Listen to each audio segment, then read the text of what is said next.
തനിച്ചുള്ള യാത്രകളാണ് പ്രിയപ്പെട്ടതെങ്കിലും ചില നേരങ്ങളിൽ കുടുംബവുമൊത്ത് യാത്ര പോകുന്നത് ബന്ധങ്ങളുടെ നീർച്ചാലുകളിൽ പരസ്പര സ്നേഹത്തിൻ്റെ ആഴം വർദ്ധിപ്പിക്കും. അപ്പോൾ മാത്രം നാം അത്ഭുതപ്പെടുക, ഈ യാത്രയ്ക്ക് ഇവരൊക്കെ എത്ര കൊതിച്ചിരുന്നു എന്ന്. ജോലി തിരക്കുകളിലൂടെയും ഓട്ടപ്പാച്ചിലുകളുടെയും ഇടയിൽ നാം പലപ്പോഴും കുടുംബത്തോട് ചോദിക്കാൻ മറന്നു പോകുന്നൊരു ചോദ്യമുണ്ട്: നമുക്കൊരു യാത്ര പോയാലോ? എന്തിനും സ്വന്തം നാട്ടിൽ വിലയില്ല എന്ന് പറയും പോലെ നമ്മുടെ നാട് പലപ്പോഴും നാം ശരിയായി കണ്ടു തീർത്തിട്ടില്ല എന്ന അഭിപ്രായമാണ് എനിക്ക്. ഹൈറേഞ്ച് യാത്രയിൽ സഞ്ചാരികളെ മോഹിപ്പിക്കുന്ന ഒന്നാണ് ഓഫ് റോഡ് റൈഡ്. അത് ജീപ്പ് യാത്രയാണെങ്കിൽ കൂടുതൽ സന്തോഷം.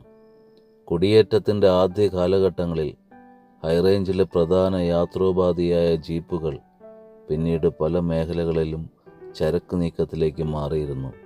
കല്ലും മണ്ണും നിറഞ്ഞ ഇടവഴിയാണെങ്കിലും കല്ലിൽ നിന്നും കുഴിയിൽ നിന്നും ചാടിക്കയറി പോകുന്ന ജീപ്പിലെ യാത്ര അനുഭവിച്ചറിയേണ്ടതാണ്. ഒരു കാലത്ത് ദുർഘടമായ വഴികളിലൂടെ സഞ്ചരിച്ചിരുന്ന ജീപ്പുകളായിരുന്നു സാധാരണക്കാരൻ്റെ ആശ്രയം. ഇന്ന് ജീപ്പ് യാത്ര ഓഫ് റോഡായി. മലനിരകളിലെയും കുന്നിൻ ചെരുവുകളിലൂടെയും അതിസാഹസികമായുള്ള യാത്രയാണ് ഓഫ് റോഡ് ജീപ്പ് സവാരി. സാഹസിക യാത്ര ആസ്വദിക്കുവാനായി ജീപ്പ് യാത്ര തിരഞ്ഞെടുക്കുന്നവരുണ്ട്. അത്തരത്തിലുള്ള യാത്ര ഞങ്ങൾക്കും പ്രിയപ്പെട്ടതാണ്. കല്ലും പാറക്കൂട്ടവും നിറഞ്ഞ ചെളികളുമായി മാറിയ കുഴികൾക്ക് മുകളിലൂടെ അതീവ സാഹസികമായ ജീപ്പ് യാത്ര. നല്ല കുലുങ്ങിയുള്ള ഈ യാത്ര അതികഠിനമാണെങ്കിലും ഞങ്ങൾക്ക് സന്തോഷം.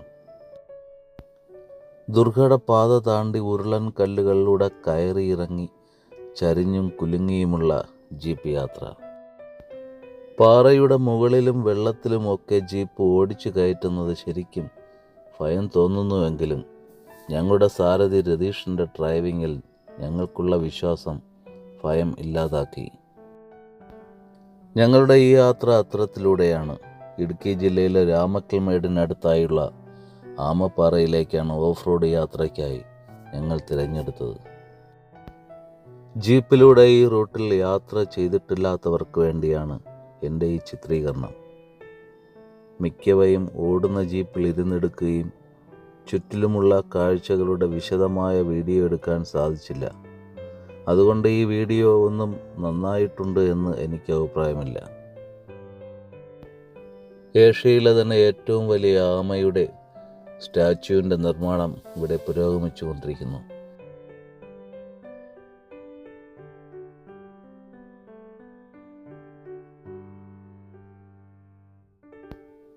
പേര് സൂചിപ്പിക്കുന്നത് പോലെ ആമയുടെ ആകൃതിയുള്ള ഒരു കൂറ്റൻ പാറയാണ് ആമപ്പാറ. തൂക്കുപാലം രാമക്കൽമേട് റൂട്ടിൽ ഇടതുവശത്തായി ഉയർന്ന മലയിലാണ് സ്ഥിതി ചെയ്യുന്നത്. രാമക്കൽമേട്ടിലേക്കുള്ള വഴിയിലെ ചെറിയ ജംഗ്ഷനായ തോവാളപ്പടിയിൽ നിന്നും വളരെ ചെറിയ മലയോര വഴിയാണ് ആമക്കല്ലിലേക്കുള്ളത്. കല്ല് വിരിച്ച പ്രവേശന കവാടത്തിലൂടെ അകത്തേക്ക് കടന്നപ്പോൾ ഇരുവശത്തും സജ്ജമാക്കിയിട്ടുള്ള ഇരിപ്പിടങ്ങൾ പ്രഭാത സായാഹ്ന കാഴ്ചകളിൽ സൂര്യോദയവും അസ്തമയം കാണുവാനും ചുറ്റുമുള്ള കോടമഞ്ഞും ആസ്വദിക്കുവാനും ഇവിടെ ഒരു വാച്ച് ടവർ നിർമ്മിച്ചിട്ടുണ്ട്. ഞങ്ങൾ വന്ന സമയം കോടമഞ്ഞില്ല. ഇന്ന് പൊതുവെ തിരക്ക് കുറവാണ്.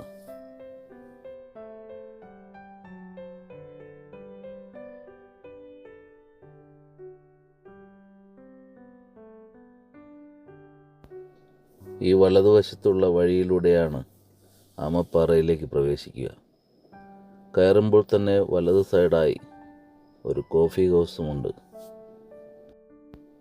ഞങ്ങളുടെ സാരഥിയായ രതീഷിനോട് ഞാനൊരു വ്ളോഗറാണെന്ന് പറഞ്ഞിരുന്നു. അതുകൊണ്ട് അദ്ദേഹം നമ്മുടെ ഗൈഡുമായി, അദ്ദേഹം നമുക്കൊപ്പം കാര്യങ്ങൾ വിശദമായി പറഞ്ഞു തരുവാൻ കൂടെ വന്നു. അതുകൊണ്ട് തന്നെ ഞങ്ങൾക്കും അദ്ദേഹത്തിനും വലിയ സന്തോഷം. അപകടം നിറഞ്ഞ ആമപ്പാറയിലേക്ക് പ്രദേശവാസിയുടെ ഒരു കൂട്ടുണ്ടെങ്കിൽ അത്രയും നന്ന്.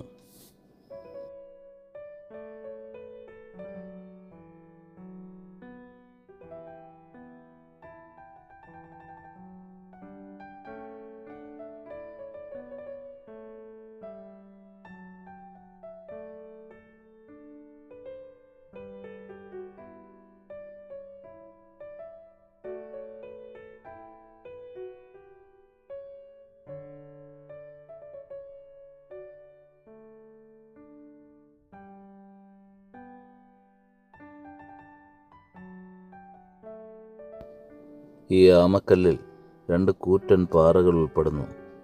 അവ പാറയുടെ വീതിയിലുള്ള ലംബമായ വിള്ളൽ കൊണ്ട് വേർതിരിച്ചിരിക്കുന്നു. വിള്ളലിലെ വീതി അല്ലെങ്കിൽ പാറകൾ തമ്മിലുള്ള വേർതിരിവ് 25 മുതൽ 30 സെൻറ്റി വരെയാണ്. ഈ വിള്ളലിലൂടെ മറുവശത്തേക്ക് 25 അടി മുന്നോട്ട് നീങ്ങാൻ കഴിയുന്നു. നല്ല തടിയുള്ളവർക്ക് ഇതിനകത്തൂടെ പോകുവാൻ വളരെ ബുദ്ധിമുട്ടാണ്. ഒരുവിധം ഇറുവി അകത്തേക്ക് കയറിയാലും തിരിച്ചിറങ്ങുന്നത് അവർക്ക് വളരെയേറെ ബുദ്ധിമുട്ടാണ്. കാരണം ഈ വഴിയിലൂടെയല്ല പുറത്തിറങ്ങുന്നത്.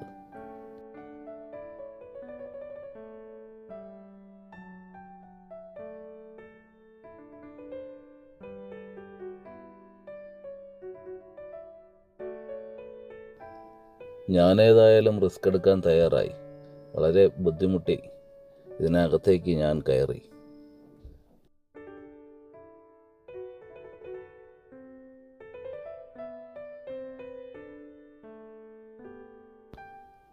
എനിക്ക് മുമ്പ് എല്ലാവരും ആമപ്പാറയ്ക്കുള്ളിലേക്ക് കയറിയിരുന്നു.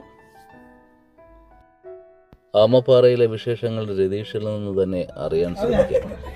ഇപ്പൊ നമ്മളെ ഈ ആമപ്പാറയിലെ ആമയുടെ തോടിന്റെ ഉള്ളിലായിരിക്കുന്നത്. നമ്മള് പുറത്തിറങ്ങുമ്പോ ഇതൊരു ആമയുടെ ഷേപ്പിലാകും. ഇതിന്റെ ഒരു ഷേപ്പ് കുറച്ച് കല്ലുകൾ കൂട്ടി വെച്ചേക്കുന്ന ഒരു ആമ പോലെ. അപ്പൊ അതുകൊണ്ടാണ് ഈ ആമപ്പാറ എന്ന് പേര്. അല്ല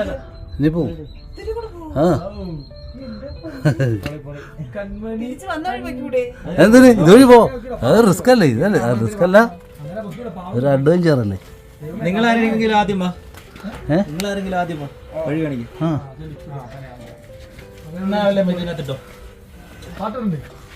ഇവിടെ നമ്മൾ ഈ ബെഞ്ചിൽ ഇരിക്കുന്ന ഇരുന്നാ മതി. കാലം രണ്ടും താത്തിയിട്ടിട്ട് അങ്ങേറ്റാ. എന്നിട്ട് നിറങ്ങി 2 സൈഡിൽ കൈ കുത്തിയിട്ട് അങ്ങോട്ട് പോട്ടെ. അതന്നെ എല്ലാരും പോ, എല്ലാരും പോ. പോടി ബാഗ് അങ്ങനെ പോകാൻ പറ്റൂ. ബാഗ് പിടിക്കണോ? ഇറങ്ങിപ്പോ.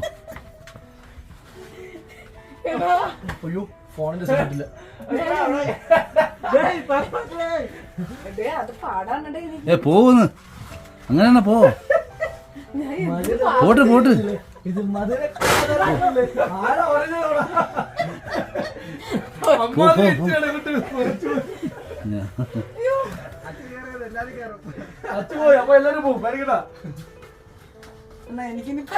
നിറങ്ങിപ്പോ. അത് കഴിഞ്ഞ് അത് ചവിട്ടിപ്പോ, അത് ചവിട്ടിപ്പോ.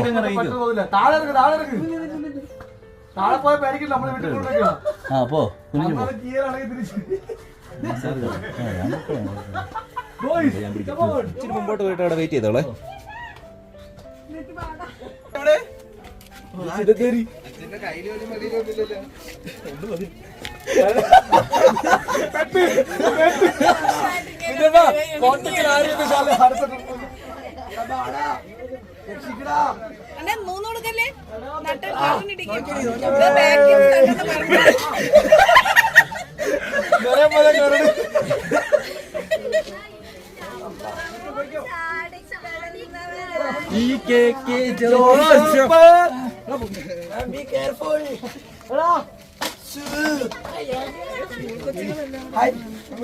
അല്ല ഈ പടം ഡയലോഗ് എനിക്കൊന്ന് കാണണം.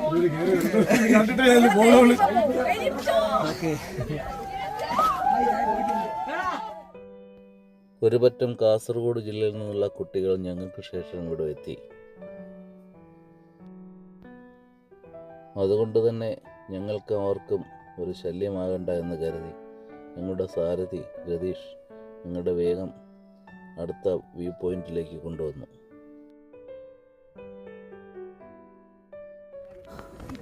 അടിപൊളി. ഈ കാണുന്ന മലയാണ് നമ്മുടെ ആമപ്പാറ. ഓക്കെ. അപ്പൊ ഇതൊരു 4-5 പീസ് മലകൾ ചേർത്ത് വെച്ചിട്ട് ഒരു ആമയുടെ ഷേപ്പ് ആയിട്ട് നമുക്ക് സങ്കല്പിക്കാം. എങ്ങനെയാണെന്നറിയോ? ആമ ഇങ്ങനെ മേളിലേക്ക് കയറുന്നതായിട്ട് സങ്കല്പിച്ചാല് ഏറ്റവും മേളിൽ കാണുന്ന ആ ഭാഗം തല, ഈ സൈഡിൽ കാണുന്ന ഒരു കൈ, അല്ല ഇത് കൈ, ഇങ്ങനെ നടുക്ക് കൈ. ആമ ഇങ്ങനല്ലേ കയറുന്നത്.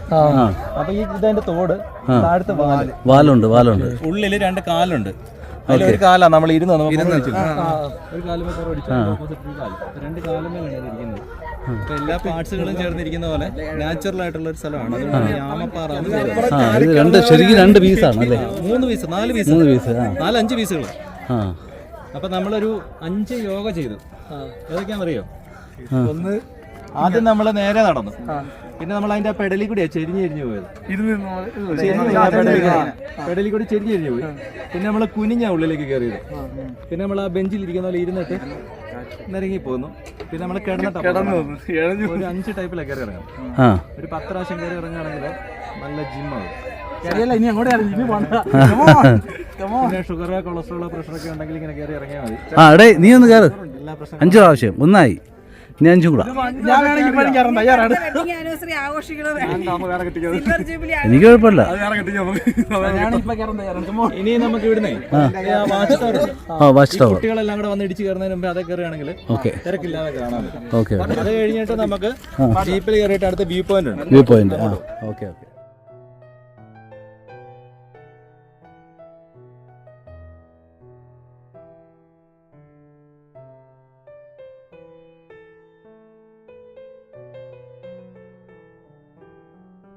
ആമപ്പാറയ്ക്കുള്ളിലെ നല്ല കാഴ്ചകളൊക്കെ ആസ്വദിച്ച് ആമപ്പാറയ്ക്ക് സമീപമുള്ള വാച്ച് ടവറിലേക്ക് ഞങ്ങൾ പോയി.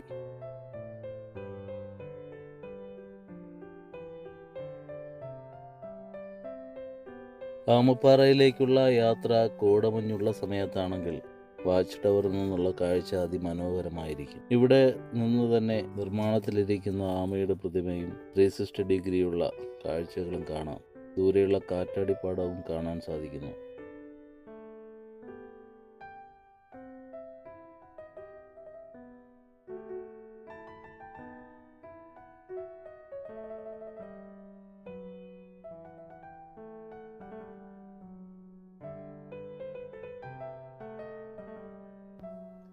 ആമപ്പാറയിലെ കാഴ്ചകൾ മാത്രം ആസ്വദിക്കാതെ ആമപ്പാറയിലേക്കുള്ള വഴിയിലൂടെയുള്ള കാഴ്ചകളും തിരിച്ച് ഹൈ റേഞ്ച് ഇറങ്ങുന്ന സമയത്തെ കാഴ്ചകളും കൂടി ആസ്വദിച്ചു പോയാലേ ഈ യാത്ര നല്ലതാകൂ എന്നാണ് എൻ്റെ കാഴ്ചപ്പാട്. ആമപ്പാറയിലേക്കുള്ള ഈ യാത്ര എല്ലാവർക്കും ഇഷ്ടപ്പെട്ടു എന്ന് കരുതുന്നു. ഇഷ്ടപ്പെട്ടെങ്കിൽ ലൈക്കും ഷെയറും അഭിപ്രായം കൂടി അറിയിക്കുക. വീണ്ടും നല്ല ഒരു യാത്രയുമായി വരുന്നതുവരെ എല്ലാവർക്കും നമസ്കാരം.